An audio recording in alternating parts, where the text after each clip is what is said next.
إن الحمد لله نحمده تعالى ونستعينه ونستغفره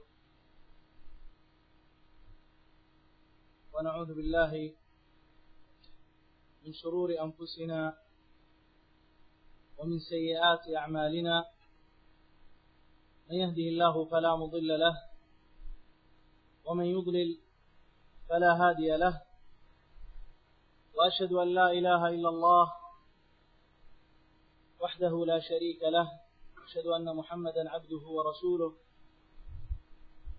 صلى الله عليه وعلى آله وصحبه وسلم تسليما كثيرا. أما بعد،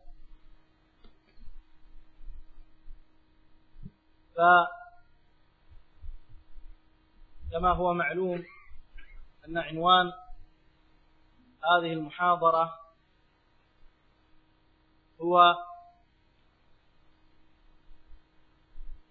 إطفاء الإرهاب أو تحذير من الإرهاب ومكافحته ومحاربته، إنما هو بالعلم. وقبل أن نتطرق إلى هذا الموضوع لا بد من بيان أمر عظيم، وهو أن هذا الدين الذي رضيه الله جل وعلا للعباد، كما في قوله سبحانه ورضيت لكم الإسلام دينا، في قوله إن الدين عند الله الإسلام، هذا الإسلام العظيم يكرم الإنسان ويحافظ على الإنسان ويحرص على حياته. قال الله جل وعلا لقد خلقنا الإنسان في أحسن تقويم. وهذا الحفظ من الله جل وعلا جاء كثيرا في السنة كما جاء في الكتاب. اهتم الإسلام بحفظ الإنسان منذ أن كان هذا الشخص في صلب أبيه قبل أن يخرج إلى الدنيا، حين أخبر النبي صلى الله عليه وسلم أن المرأة تنكح لأربع، وذكر منها الدين، وقال فاظفر بذات الدين تربت يداك. وفي هذا إشارة من النبي عليه الصلاة والسلام باختيار ذات الدين، لأن باختيار ذات الدين تكون هذه المرأة عونا لزوجها في إصلاح الأولاد. فهذا الأمر بأن يتزوج المسلم هذه المرأة التي توصف بهذه الصفة هو حفاظ على الإنسان قبل أن يولد وقبل أن يخرج إلى الدنيا، بأن يكون من أبوين صالحين. ومن عناية الإسلام بالإنسان أنه إذا خرج إلى الدنيا يختار له أبواه الاسم الحسن الذي ينادى به. ومن عناية الإسلام بالإنسان أن الطفل يربى على طاعة الله جل وعلا، كما في قوله عليه الصلاة والسلام علموا أولادكم الصلاة ل7 سنين واضربوهم عليها ل10 سنين. ومن عناية الإسلام كذلك بالإنسان أنه يعتني به في شبابه ويوصيه بأن يسلك المسالك التي تجنبه الزيغ، سواء في باب الشهوات أو في باب الشبهات. في باب الشهوات أرشد النبي عليه الصلاة والسلام إلى أمر التحصن بالزواج، فقال يا معشر الشباب من استطاع منكم الباءة فليتزوج. هذا حفظ للإنسان، حفظ لصحته وحفظ لشهوته وحفظ لحقوقه.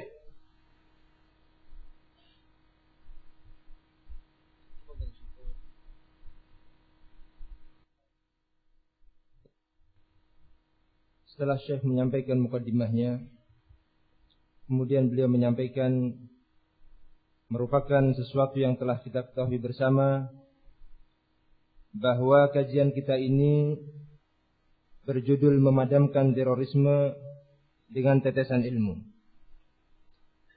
Namun sebelumnya penting untuk kami sampaikan bahwasanya agama Islam yang diridhai oleh Allah Subhanahu wa taala ini adalah agama yang mulia.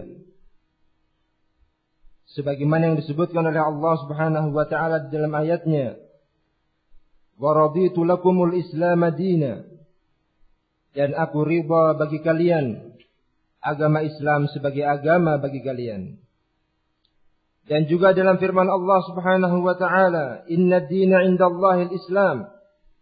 Sesungguhnya agama yang diridhai oleh Allah Subhanahu wa taala adalah agama Islam.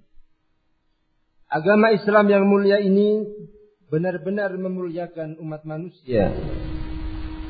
Islam yang merupakan agama yang dibawa oleh Rasul sallallahu alaihi wasallam merupakan salah satu fasilitas yang Allah Subhanahu wa taala berikan kepada umat manusia untuk menjaga diri-diri mereka di dunia ini. Allah Subhanahu wa taala benar-benar memuliakan manusia. Disebutkan di dalam Al-Qur'anul Karim, "Laqad khalaqnal insana fi ahsani taqwim." Dan sungguh kami telah menciptakan manusia dengan sebaik-baik bentuk. Allah Subhanahu wa taala benar-benar memuliakan umat manusia. Sebagaimana pula Rasul sallallahu alaihi wasallam beliau sebutkan di dalam banyak hadisnya tentang bagaimana Allah Subhanahu wa taala melalui risalah Islam menjaga umat manusia. Sejak sebelum lahir Allah Subhanahu wa taala memberikan penjagaan kepada manusia melalui sabda Rasul sallallahu alaihi wasallam bahwasanya wanita itu dinikahi karena 4 perkara. Di antaranya adalah bahwa wanita itu dinikahi karena agamanya. Lalu Rasul sallallahu alaihi wasallam menyampaikan, "Fadhfar bidzatid din taribat yadak." Maka pilihlah seorang wanita yang mempunyai agama yang baik, sungguh engkau akan beruntung. Agama Islam yang dibawa oleh Rasul sallallahu alaihi wasallam memberikan bimbingan kepada umat manusia agar benar-benar memilihkan untuk anak-anaknya pasangan yang baik, seorang ibu yang salihah yang kelak dapat membantu sang ayah dalam mendidik anak-anaknya menuju ridha Allah Subhanahu wa taala. Demikian pula di antara bimbingan Islam yang menunjukkan pemuliaannya terhadap manusia.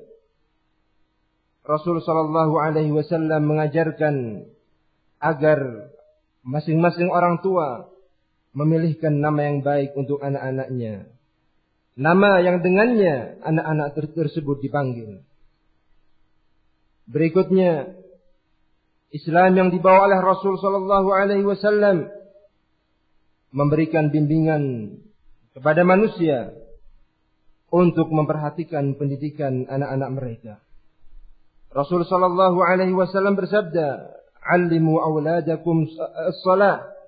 Ajarilah anak-anak kalian untuk menegakkan salat ketika umur mereka 7 sinin, ketika umur mereka 7 tahun. Perintahkan mereka untuk melakukan salat dan pukullah mereka manakala enggan untuk mengerjakan salat ketika usianya sampai pada 10 tahun. Setelah itu, Islam benar-benar memperhatikan manusia. Manakala selesai dari masa anak-anak menuju masa remaja, Islam memperhatikan manusia pada tahapan yang seperti ini dengan perhatian yang luar biasa. Berbagai bimbingan telah banyak didapati di dalam sunnah-sunnah Rasul sallallahu alaihi wasallam untuk para pemuda. Bimbingan untuk selamat dari syahwat, bimbingan untuk selamat dari syubhat, bimbingan untuk selamat dari fitnah syahwat. Rasul sallallahu alaihi wasallam menganjurkan para pemuda untuk segera menikah. Ya ma'syarus syabab, wahai sekalian para pemuda, barang siapa di antara kalian yang mampu untuk menikah, maka hendaknya segera menikah.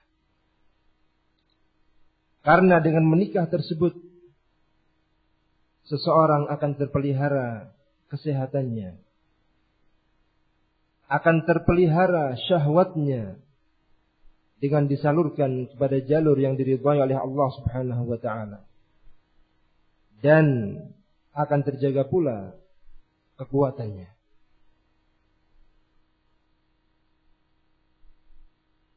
Wa inna mimma yajdur at-tanbih alayhi huna أن الإسلام جاءت فيه الشرائع الكثيرة التي تحفظ دم الإنسان وتحفظ عرضه وتحفظ ماله وتحفظ دينه. شرع الله جل وعلا حد الحرابة، وهو القتل، كما قال جل وعلا: إنما جزاء الذين يحاربون الله ورسوله أن يقتلوا أو يصلبوا أو تقطع أيديهم وأرجلهم من خلاف أو ينفوا من الأرض. هذا قتل أو صلب أو تقطيع الأطراف جزاء لمن أفسد في الأرض.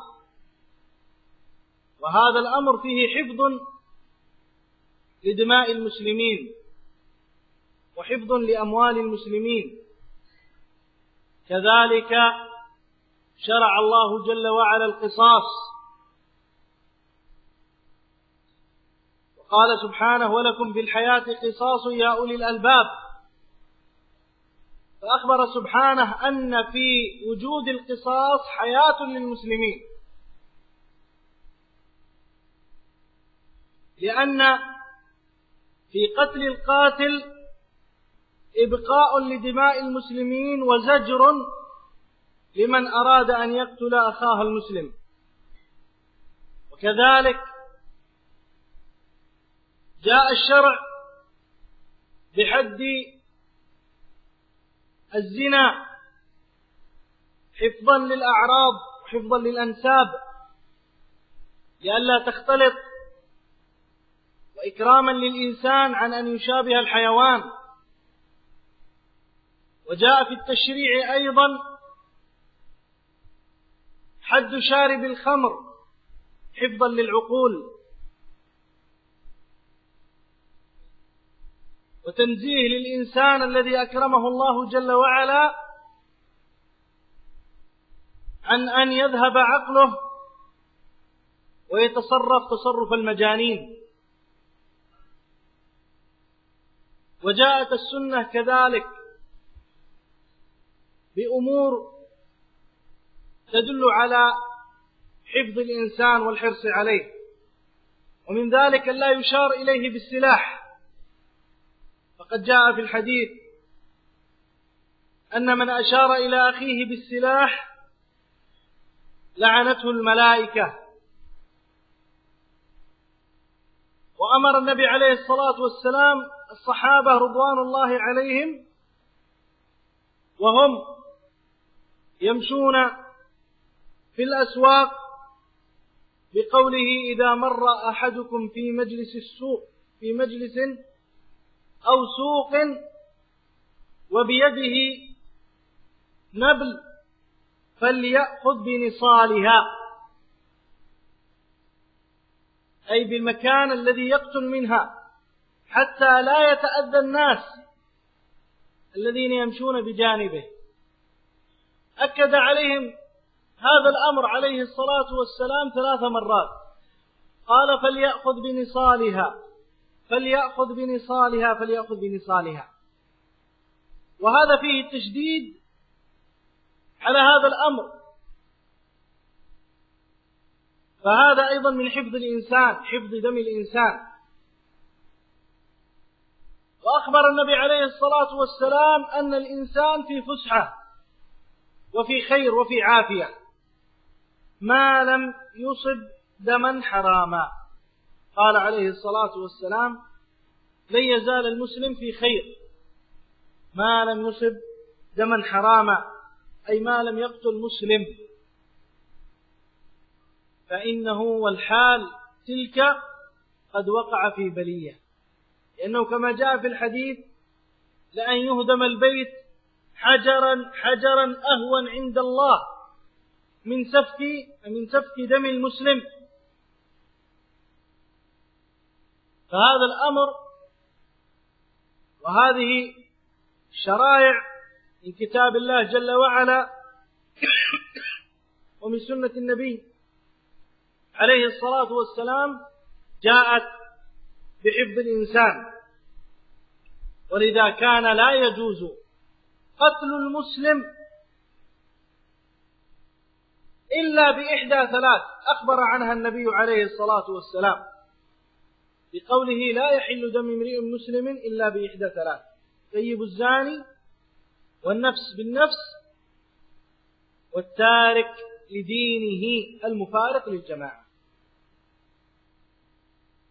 الذي يزني وهو محصن، الذي يقتل مسلما دمه عليه حرام، الذي يرتد عن دينه ويفارق جماعة المسلمين كان القتل له. وما سوى ذاك فلا يجوز القتل. وما جاءت من أمور فإنها تندرج تحت هذه ال3.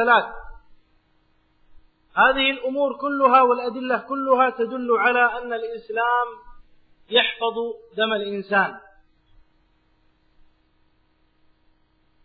Kemudian agama Islam yang dibawa oleh Rasul sallallahu alaihi wasallam sungguh terdapat di dalamnya syariat-syariat, tuntunan-tuntunan yang demikian banyak. Yang semua dari syariat-syariat Islam tersebut, tuntunan-tuntunan Islam tersebut benar-benar sangat berfungsi untuk menjaga dan memelihara darah manusia, kehormatan manusia, harta manusia, agama manusia, dan juga akal manusia.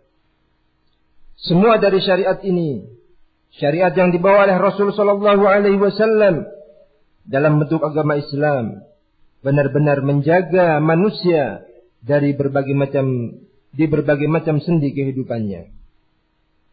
Suatu contoh, di dalam Islam terdapat haddul hirabah, terdapat hukuman kepada orang-orang yang melakukan kekacauan di muka bumi ini.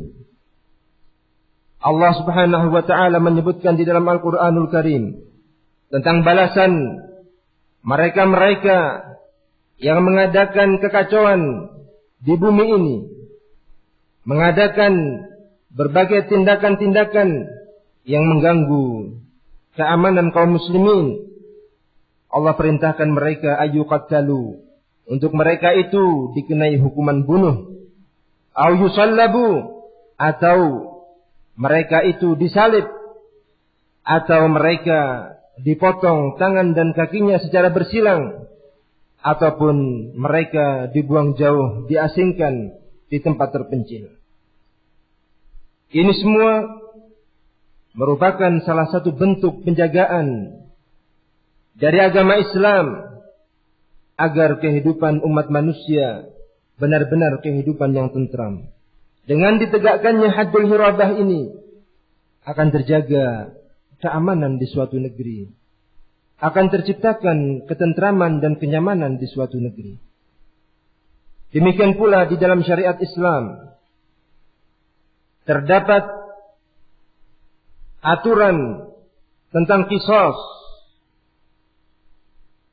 tentang hukuman bunuh bagi seorang yang melakukan pembunuhan. Allah Subhanahu wa taala menyebutkan di dalam Al-Qur'anul Karim, "Walakum fil qisasi hayatu ya ulul albab." Dan di dalam penegakan syariat qisas tersebut terdapat kehidupan bagi kalian, wahai orang-orang yang berakal. Di dalam qisas, di dalam penegakan syariat qisas, benar-benar terdapat kehidupan bagi umat manusia. Karena ketika seorang yang melakukan pembunuhan tersebut dikenai hukuman yang setimpal, yaitu hukuman dibunuh sebagaimana dia lakukan, maka yang pertama adalah akan terjaga darah-darah kaum muslimin. Orang-orang akan mengambil pelajaran dan takut untuk melakukan perbuatan yang sama. Berikutnya pula, di dalam penegakan syariat qisas akan menjadikan pelajaran bagi orang yang melakukan pembunuhan itu sendiri. Di antara syariat lainnya di dalam agama Islam adalah hadduz zina. Ditegakkannya hukuman bagi pelaku zina. Hal ini dalam rangka menjaga manusia.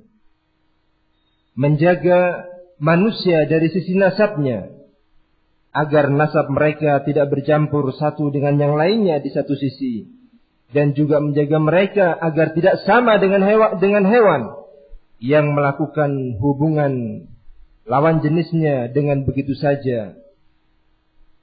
Demikian pula di dalam syariat Islam terdapat penegakan hukuman terhadap para peminum khamr, orang-orang yang melakukan mabuk-mabukan. Maka ini semua tidak lain merupakan salah satu penjagaan dari Allah Subhanahu wa taala terhadap manusia, agar akal-akal mereka benar-benar utuh dan terjaga, jauh dari perbuatan-perbuatan yang tidak semestinya untuk dilakukan. Karena dengan seseorang minum khamr, maka akalnya menjadi tertutup dan dia bisa melakukan apa saja di luar kesadarannya. Demikianlah di antara berbagai syariat Islam yang dibawa oleh Rasulullah Muhammad sallallahu alaihi wasallam, yang tentu di dalamnya terdapat penjagaan bagi keberadaan umat manusia di muka bumi ini. Tidak lupa pula untuk kami sampaikan bahwasanya Rasul sallallahu alaihi wasallam benar-benar memperhatikan hal ini dalam kehidupan, memperhatikan hal-hal ini dalam praktek kehidupan. Rasul sallallahu alaihi wasallam mengingatkan agar supaya seorang muslim tidak mengacungkan senjata tajamnya kepada muslim yang lainnya. Bahkan Rasul sallallahu alaihi wasallam menyampaikan, barang siapa yang mengacungkan senjatanya kepada saudaranya sesama muslim, maka malaikat melaknatnya. Dan juga Rasul sallallahu alaihi wasallam mengingatkan, jika salah seorang di antara kalian melewati suatu majlis ataupun lewat di pasar, sementara di tangannya terdapat anak panah, maka Nabi sallallahu alaihi wasallam menyatakan, "Falyakhudh binisaliha, falyakhudh binisaliha, falyakhudh binisaliha." maka hendaknya ia memegang sisi yang tajam tersebut, sisi yang dengannya dapat terganggu orang lain, dalam rangka agar majlis yang dia lewati atau orang-orang yang ada di pasar tidak terganggu dengan senjata ataupun anak panah yang sedang ia bawa tersebut. Ini tentunya merupakan gambaran nyata dari Rasul sallallahu alaihi wasallam tentang penjagaan agama Islam terhadap kehidupan umat manusia. Demikian pula ikhwan fiddin rahimani wa rahimakumullah. Umat Islam yang merupakan umat Rasulullah sallallahu alaihi wasallam benar-benar akan tetap terwujud di tengah-tengah mereka kebaikan selama tidak terjadi di antara mereka saling bunuh-membunuh. Atau seorang muslim adalah seorang yang baik, ternilai sebagai muslim yang baik, manakala ia tidak melakukan pembunuhan terhadap muslim yang lainnya. Karena dalam beberapa riwayat disebutkan bahwasanya penghancuran rumah-rumah, bangunan dan lain sebagainya itu masih lebih ringan di sisi Allah Subhanahu wa taala dari tertumpahnya darah seorang muslim. Oleh karena itu, ma'asyiral muslimin rahimani wa rahimakumullah, darah seorang muslim demikian berarti di sisi Allah Subhanahu wa taala. Tidak boleh seorang muslim dibunuh sembarangan tanpa sebab diizinkan di dalam syariat ini. Rasulullah sallallahu alaihi wasallam menyebutkan 3 hal yang dengannya seseorang bisa dibunuh. Yang pertama adalah manakala seorang muslim yang telah menikah melakukan perbuatan zina, maka dia halal untuk dibunuh dengan dilakukan hukuman rajam kepadanya. Kemudian yang kedua, ketika seorang muslim melakukan pembunuhan terhadap muslim yang lainnya, maka ini menyebabkan darahnya halal dikarenakan dia telah membunuh seorang muslim lainnya. Dia terkenakan hukuman qisas dan darahnya menjadi halal. Yang ketiga, ketika seseorang murtad dari agama Islam, keluar dari agama Islam, maka darahnya menjadi halal untuk dibunuh. Demikianlah di antara gambaran tentang keindahan agama Islam yang benar-benar berupaya untuk menjaga kehidupan umat manusia dan segala muamalah yang terjadi di tengah-tengah mereka. Idza tabaha mimma sabaqa anna al-Islam حافظ على حياة الإنسان حياة المسلم يتضح إذن من هذا أن ترويع المسلمين وقتل المسلمين أمر محرم في دين الإسلام،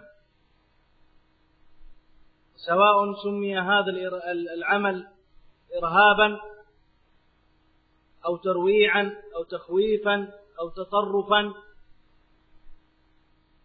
فكل هذا لا يجوز. وإن كان قد حاول الكفار أن ينسبوا دين الإسلام بأنه دين إرهاب، وهذه فرية ظالمة، بل الإسلام يحارب سفك الدماء ولا يرضى به، ويدعو الناس إلى الدخول في دين الله أفواجا ليستفيدوا من سماحة الإسلام ومن أحكام الإسلام التي هي من تنزيل رب العالمين جل وعلا. ولذا فما يقام في بلاد الإسلام من ترويع للآمنين ومن قتل للمسلمين أو الذميين الذين دخلوا بلاد الإسلام بعهد أو بذمة أو كانوا مستأمنين، فإنه لا يجوز قتلهم. ولذا قال عليه الصلاة والسلام: من روع ذميا لم يرح رائحة الجنة. هذا في حال من روعه وخوف هذا الذمي، وهو الكتابي الذي له الذمة، أو المستأمن الذي دخل بلاد الإسلام بأمان. إذا كان لا يجوز ترويعه فمن باب أولى لا يجوز قتله، فمن باب أولى لا يجوز قتل المسلم. إن في الإرهاب مفاسد عظيمة، وفي هذه الأعمال التي الإسلام منها براء فيها مفاسد عظيمة. من هذه المفاسد: أولا قتل أهل الإسلام. قد مر معكم من الأحاديث ما يدل على حرمة هذا، وأخبرنا بقوله صلى الله عليه وسلم: لا يزال المسلم في فسحة ما لم يصب دما حراما. ومن مفاسد هذه الأعمال أيضا قتل الذميين والمستأمنين، وهذا أمر لا يجوز، فإن هؤلاء دخلوا بذمة المسلمين فلا يجوز قتلهم. وإنما أخبرنا الله جل وعلا بأن يقاتل من قاتل الذين يحاربون الله ورسوله ويحاربون دين الإسلام. ومن مفاسد هذه الأعمال أن القائمين عليها يكفرون المجتمعات الإسلامية، ويرون أن حكام المسلمين جميعا قد ارتدوا عن دين الإسلام، وأن من لم يكفرهم فهو كافر، ثم يحكمون على المسلمين جميعا بأنهم كفار. وإنما أخذوا هذه الأمور وهذه العقائد التي هي في الحقيقة عقيدة الخوارج، أخذوها من كتب الخوارج التي امتلأت بتكفير المسلمين.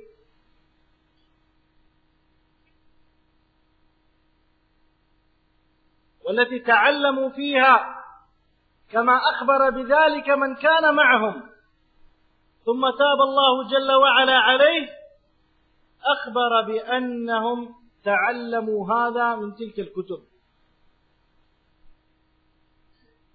ومن أخطرها الحقيقة في هذا العصر والتي تمتلئ بتكفير المسلمين كتب سيد قطب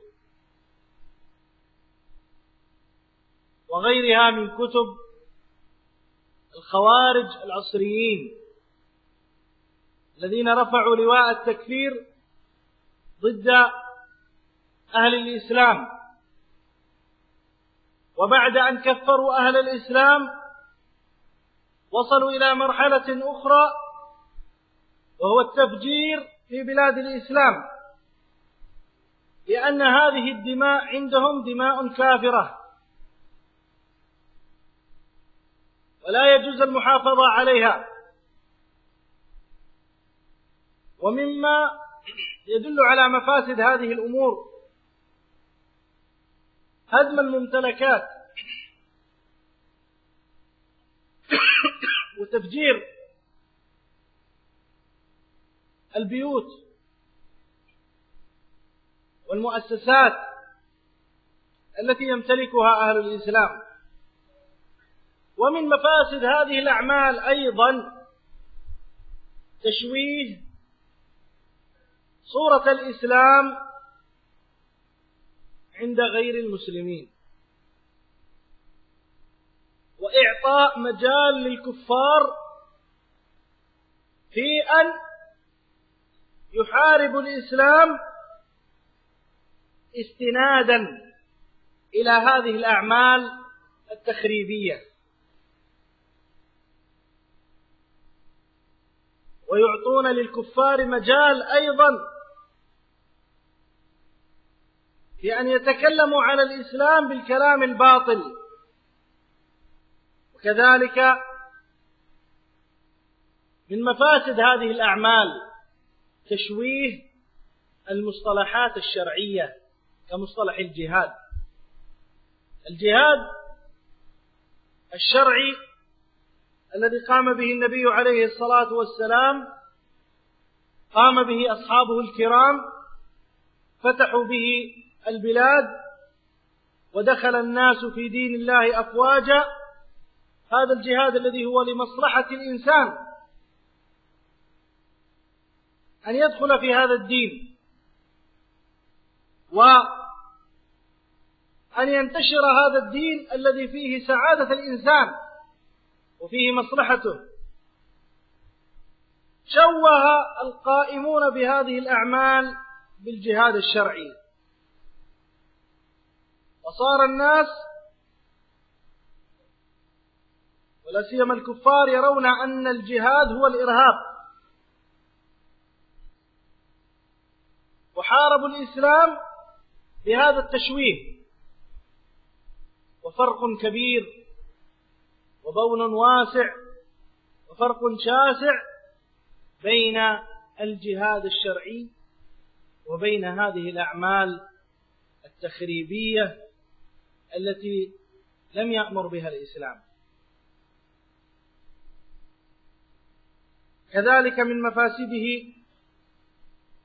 إضعاف المسلمين وتسليط الكفار عليهم،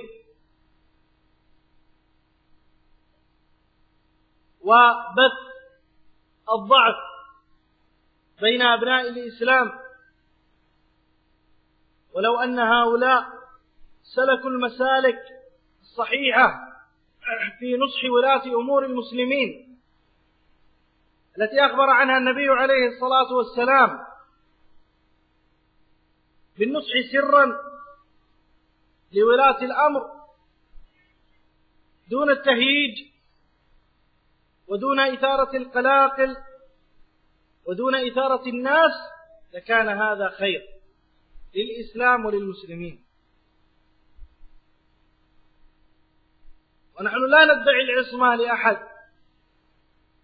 ولكن أمرنا الإسلام بأن تكون النصيحة لولي الأمر المقصود بها صلاحه وإقامة شرع الله، بأن تكون سرا وبأن يسمع ويطاع له. ولذا كان من عقيدة أهل السنة والجماعة السمع والطاعة لمن ولاه الله الأمر برا كان أو فاجرا. اسمع وأطع، يقول عليه الصلاة والسلام، وإن أخذ مالك وضرب ظهرك. Jika hal ini telah jelas bagi kita semua, bahwasanya agama Islam benar-benar memelihara kehidupan umat manusia, terkhusus kehidupan kaum muslimin, maka ketahuilah bahwasanya berbagai tindakan-tindakan teror ataupun pembunuhan-pembunuhan ataupun peledakan-peledakan yang terjadi akhir-akhir ini, apapun namanya, dikemas dengan kemasan apapun dia, maka di dalam syariat Islam hukumnya adalah haram dan tidak boleh untuk dilakukan. Dengan adanya peledakan-peledakan ataupun teror, maka hal ini menjadikan orang-orang kafir menyebarkan opini bahwasanya agama Islam adalah agama teror. Agama Islam adalah agama yang penuh dengan kekerasan dan kekejaman, orang-orang Islam adalah kaum teroris. Maka upaya yang dilakukan oleh orang-orang kafir dengan memanfaatkan kondisi yang ada ini dan menyebarkan opini yang tidak benar tersebut, maka kita menyatakan bahwasanya apa yang kalian sebarkan itu adalah salah dan keliru.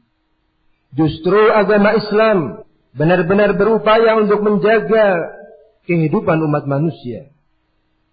Agama Islam berupaya untuk mewujudkan ketentraman dan kedamaian di muka bumi ini.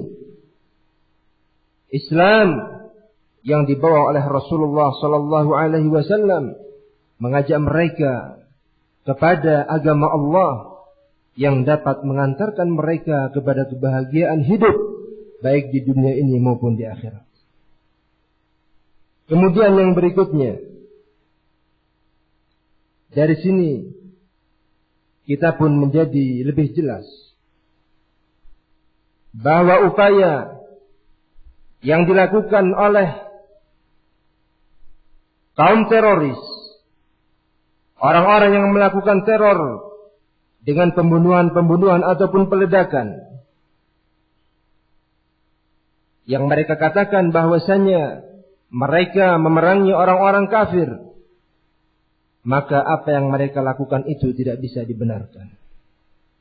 Karena orang-orang kafir yang mereka jadikan sasaran peledakan-peledakan tersebut,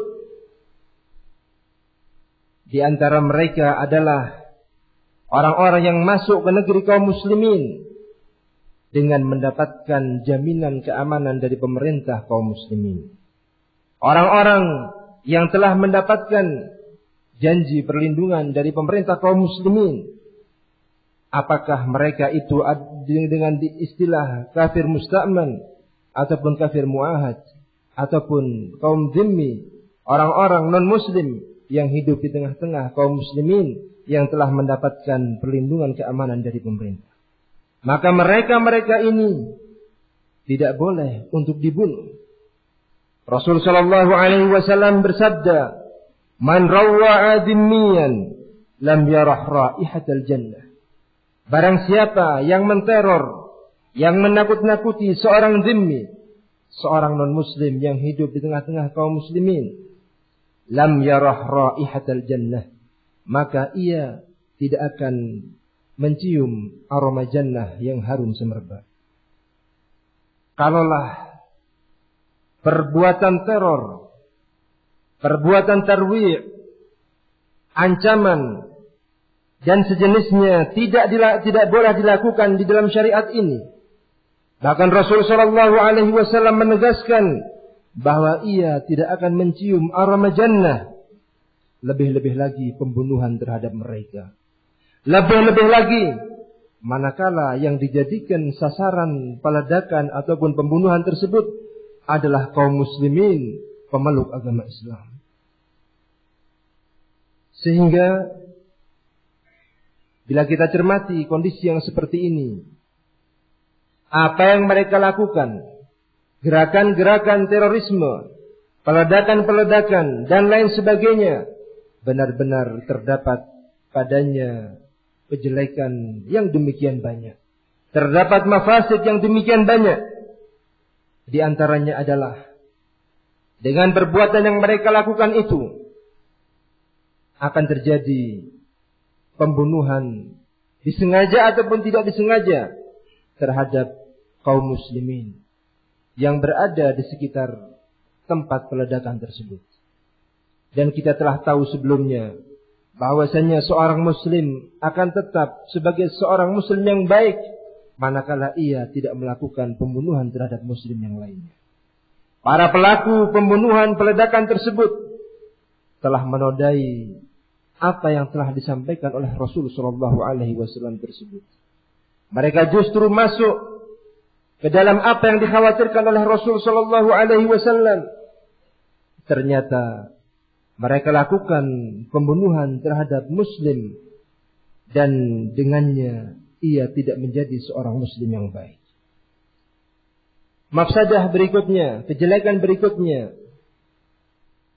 akibat peledakan-peledakan dan perbuatan-perbuatan teror lainnya adalah terjadinya pembunuhan-pembunuhan terhadap orang-orang kafir, baik itu orang-orang kafir yang tinggal di negeri kaum muslimin, yang mendapatkan jaminan keamanan dari pemerintah kaum muslimin, ataupun orang-orang kafir yang datang dari luar negeri dengan mendapatkan jaminan keamanan dari pemerintah. Maka peledakan-peledakan tersebut yang menjadi yang salah satu terornya adalah, yang salah satu target operasinya adalah mereka-mereka itu, berarti telah melanggar apa yang telah dinyatakan oleh Rasul sallallahu alaihi wasallam. Tidak sekedar tarwi', tidak sekedar upaya menakut-nakuti mereka, tetapi upaya untuk pembunuhan terhadap mereka pun terjadi. Rasul telah menyatakan sebagaimana hadis sebelumnya, barang siapa yang menakut-nakuti seorang kafir dhimmi atau yang sejenisnya, maka ia tidak dapat mencium aroma jannah. Namun demikian, bukan berarti kemudian agama Islam tidak boleh memerangi orang-orang kafir. Hal ini tentunya ada bab tersendiri. Islam memerintahkan kaum muslimin untuk memerangi orang-orang kafir yang mereka itu memerangi kaum muslimin. Dan tentu di sana ada batasan-batasannya, di sana ada aturannya, dan di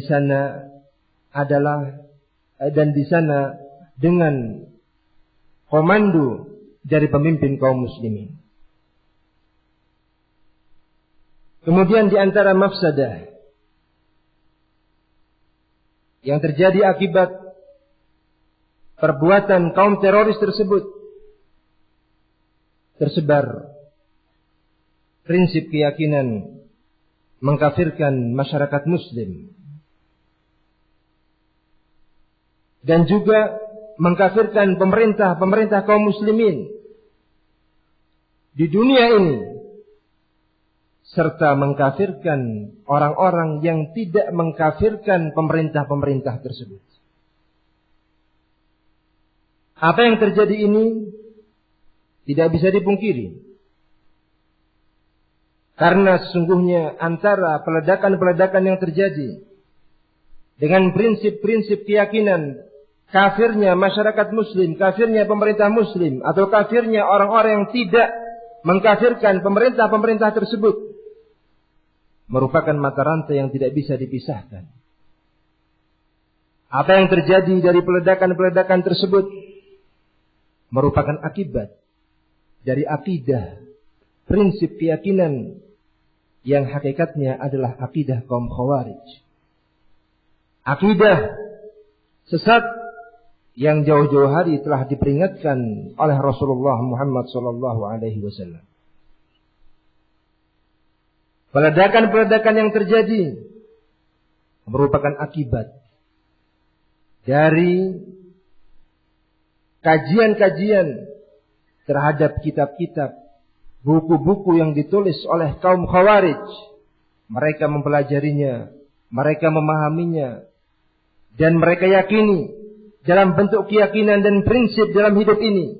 Setelah itu mereka tuangkan dalam kehidupan dengan melakukan teror-teror di negeri-negeri kaum muslimin, dengan melakukan peledakan-peledakan secara fisik. Dan perlu antum ketahui semua, di antara buku yang paling berbahaya yang mencetak generasi muda menjadi kaum teroris adalah buku-buku yang ditulis oleh Sayyid Qutb.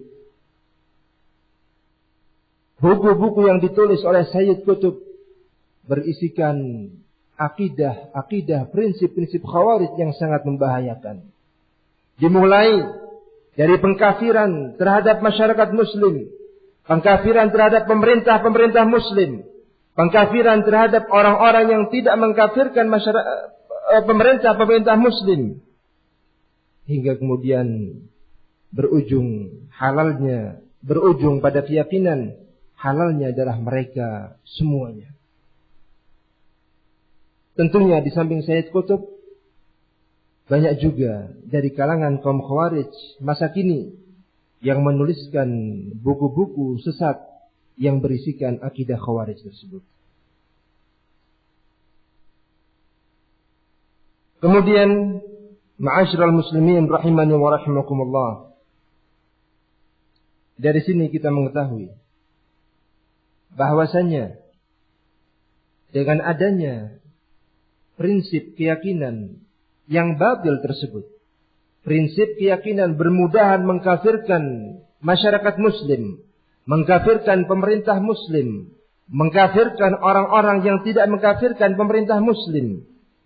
Hal ini menyeret para pemuda yang meyakini prinsip tersebut untuk menghalalkan berbagai perbuatan-perbuatan terorisme, peledakan-peledakan dan sejenisnya. Kemudian di antara mafsadah, kerusakan-kerusakan yang diakibatkan oleh perbuatan-perbuatan terorisme tersebut, hancurnya berbagai aset fasilitas di suatu negeri. Kantor-kantor menjadi hancur, gedung-gedung runtuh, rumah-rumah hancur, dan berbagai fasilitas-fasilitas kaum muslimin tak urung menjadi korbannya. Yang akhirnya memberikan suatu gambaran bahwasanya Islam adalah agama yang jelek. Islam adalah agama yang suka menghancurkan. Islam adalah agama yang jauh dari peri kemanusiaan. Menjadilah hal ini sebagai senjata bagi orang-orang kafir untuk menyebarkan opini-opini buruk terkait dengan Islam dan juga terkait dengan kaum muslimin. Mereka jadikan ini semua sebagai senjata utama untuk menjauhkan umat manusia dari agama Islam yang dibawa oleh Rasulullah Muhammad sallallahu alaihi wasallam, yang hakikatnya Islam tersebut adalah rahmatan lil alamin. Kemudian di antara mafsadah yang diakibatkan oleh terorisme juga bahwasanya dengan merebaknya perbuatan-perbuatan rusak yang mereka lakukan tersebut, peledakan-peledakan yang mereka namakan bahwa ini adalah jihad di jalan Allah Subhanahu wa taala, akhirnya menjadi rancu di tengah-tengah masyarakat ataupun di tengah-tengah orang-orang yang jauh dari ilmu, bahwa ternyata jihad itu identik dengan kerusakan. Jihad adalah perbuatan yang jauh dari rahmah. Jihad adalah perbuatan yang mencemarkan Islam dan kaum muslimin. Padahal sungguh tidaklah demikian. Jihad fi sabilillah yang dilakukan oleh Rasulullah sallallahu alaihi wasallam dan para sahabatnya. Jihad yang dilakukan oleh Rasulullah sallallahu alaihi wasallam dan para sahabatnya adalah amalan mulia yang mengantarkan kepada kemaslahatan umat manusia. Dengan jihad di jalan Allah Subhanahu wa taala, akhirnya umat manusia masuk ke dalam agama Islam secara berbondong-bondong. Berbagai negeri berhasil dibuka dan pemeluknya dan penduduknya menjadi pemeluk agama Islam sebagaimana yang kita ketahui dalam sejarah. Sungguh berbeda antara jihad syar'i yang dilakukan oleh Rasul sallallahu alaihi wasallam dan para sahabatnya dengan gerakan-gerakan kaum teroris, peledakan-peledakan yang sejenisnya. Karena apa yang mereka lakukan itu sungguh semakin menjauhkan umat Islam dari agamanya. Semakin menjauhkan orang-orang di luar Islam dari agama Islam. Bahkan dijadikan kesempatan oleh orang-orang kafir bahwasanya Islam adalah agama yang rusak, Islam adalah agama kekerasan dan lain sebagainya. Maka dari itu, ketahuilah bahwasanya perbuatan-perbuatan yang dilakukan oleh kaum terorisme tersebut sama sekali bukanlah jihad di jalan Allah Subhanahu wa taala. Bahkan sangat bertentangan dengan misi jihad yang telah dilakukan oleh Rasulullah sallallahu alaihi wasallam dan para sahabatnya. Berikutnya di antara mafsadah dari berbagai amalan-amalan yang dilakukan oleh orang-orang Khawarij, orang-orang kaum terorisme tersebut, akhirnya menjadi lemah kaum muslimin.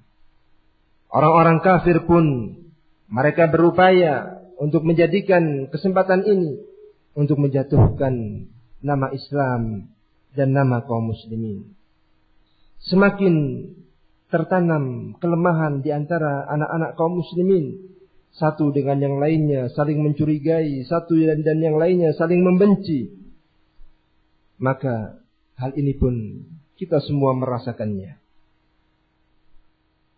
Oleh karena itu, perlu kami sampaikan di sini bahwasanya apa yang dilakukan oleh kaum terorisme tersebut benar-benar telah menyimpang dari agama Islam, menyimpang dari bimbingan Rasulullah Muhammad sallallahu alaihi wasallam. Karena di dalam menciptakan kebaikan di tengah-tengah masyarakat tidaklah seperti apa yang mereka lakukan. Kaum teroris di antara mereka di dalam memberikan nasihat-nasihat kepada pemerintah ada yang menghujat para pemerintah tersebut di mimbar-mimbar ataupun di tulisan-tulisan mereka, bahkan dengan melakukan perbuatan-perbuatan yang bejat, perbuatan peledakan-peledakan dan lain sebagainya terhadap aset-aset pemerintahan. Ini semua sangat jauh dari bimbingan dan nasihat Rasul sallallahu alaihi wasallam. Rasul sallallahu alaihi wasallam mengingatkan, apabila kamu mendapati kejelekan, kerusakan pada pemerintahmu, maka janganlah engkau tampakkan nasihat untuknya secara terang-terangan di hadapan manusia. Sampaikanlah dengan cara sembunyi-sembunyi. Karena siapapun dari pemerintah, apakah ia orang yang baik ataupun orang yang buruk, semuanya tidak suka bila aibnya, bila kekurangannya, bila kesalahannya disebarkan ke sana kemari, dijadikan senjata untuk menjatuhkannya. Sebaliknya, ketika nasihat disampaikan dengan cara yang baik, ketika nasihat disampaikan dengan sembunyi-sembunyi, dengan empat mata dan lain sebagainya, maka hal ini akan lebih ia sukai dan lebih untuk menyebabkan diterimanya nasihat tersebut. Karena sungguhnya di antara nasihat yang disampaikan untuk pemerintah, tujuannya adalah agar ia mendengarkan nasihat tersebut dan agar ia menjalankan nasihat untuk kebaikan bersama. Tujuannya bukanlah untuk menjatuhkannya, tujuannya bukan untuk mengumbar aibnya, tujuannya bukan untuk menjauhkan masyarakat dari pemimpin. Tujuannya adalah agar semua pihak menjadi baik, pemerintahnya menjadi baik dan rakyatnya pun menjadi baik. Inilah di antara kemuliaan Islam. Inilah di antara keindahan Islam yang benar-benar memperhatikan dua sisinya, sisi pemerintah dan sisi rakyatnya. Berbeda dengan prinsip dan akidah kaum teroris, kaum Khawarij yang mereka tidak mempedulikan maslahah baik dia terkait dengan masyarakat muslim ataupun terkait dengan pemerintah muslim.